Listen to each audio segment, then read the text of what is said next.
Bismillahirrahmanirrahim. Assalamu alaikum. Today we are analyzing global COVID trends in light of the dreams of Muhammad Qasim related to coronavirus in Pakistan. COVID has returned in the second wave and countries across the world are reporting significant increases in cases and deaths. Muhammad Qasim has seen fascinating events related to COVID-19 in Pakistan. He was shown that coronavirus cases will again increase in September, and this will correspond to the key coming of winter. Let us first quickly review the dreams of Muhammad Qasim from July 2020 and understand the key points raised. Dear Prime Minister Imran Khan, the control over coronavirus in Pakistan is not a result of your smart lockdown or your successful policies in this epidemic.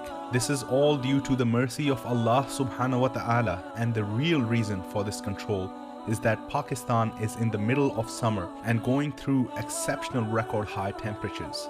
Firstly, people in Pakistan cannot afford to use air conditioning for the whole day due to continuous load shedding in summers for up to 6 to 8 hours a day.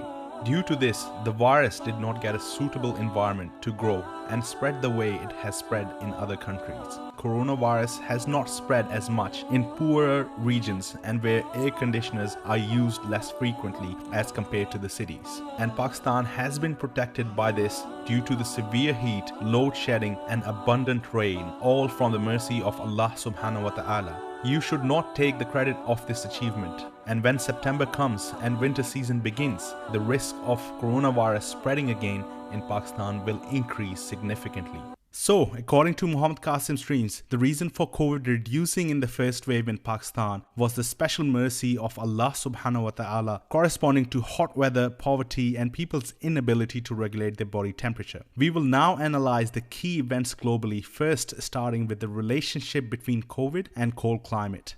We have used current data available online for US and Pakistan. Second wave of COVID has seen increasing cases across the northern hemisphere, corresponding to the key timing of September 2020. You can see these trends are evidenced across the board for many European countries as well as the USA and UK. This chart shows the mean temperatures in US during September 2020. States in the central to east coast of USA observed lower temperatures corresponding to the beginning of the cooler season. Looking at the incidence of coronavirus cases in the US, there is a remarkable correlation with lowering of the temperatures and increased density of cases in the central to east coast states of the US.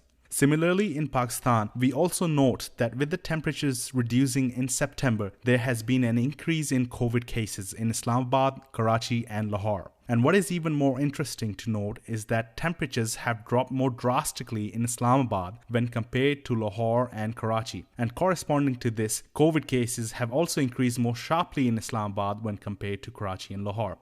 Hence, based on this data, a correlation can be made that COVID cases have risen again due to the arrival of cooler weather. Now we will examine the relationship between COVID with hot weather and poverty by analyzing data on Africa, India and Pakistan. A recent study published by the Imperial College of London indicates that severity of COVID cases resulting in deaths were actually lower in countries with low income. This is fascinating. Looking at Africa, countries in the center of the continent experience the highest levels of poverty, and the climate is usually dry and hot in the central and northern region too. And interestingly, COVID cases were also lowest in the regions high in poverty and with moderately high temperatures. Similarly, in India, central to mid-northern regions have the highest poverty and hot and dry climate conditions. Resultantly, these are also the regions with the lowest reported cases when compared to the rest of the country. Now looking at Pakistan, we can see mid to southern regions of the country have the highest poverty and they also experience dry and hot climate. Interesting to note is that many of these areas also have a very high population density. And as expected with previous trends, COVID cases were much lower in regions with high poverty and dry or hot climate. The data we have observed confirms that the signs shown in Muhammad Qasim's dreams are in fact based on reality. Reports from the latest epidemiological research also shows similar findings. There is no possible way for Qasim to predict these events in his dreams. They can only be true revelations. Another important thing to note is that Qasim was shown that COVID cases were less severe due to poverty and hot weather in Pakistan. It is also understood that underreporting was an issue and only severe cases were being recorded as reported cases for COVID-19. Therefore, due to the coming of winter, the reported cases will likely increase. Muhammad Qasim was also shown in his streams the most appropriate way to prepare a vaccine for coronavirus. Today, after significant commitment of funding and research, scientists across the world are confused, unable to find a viable solution to the COVID vaccine. Once again, important to note is that Qasim is not a scientist and there's no possibility for him to make these dreams and events up by himself. Share this video and spread the message for humanity. You can learn more about Muhammad Qasim and his many dreams to date on the website, Twitter, Facebook, and YouTube links below. Thank you.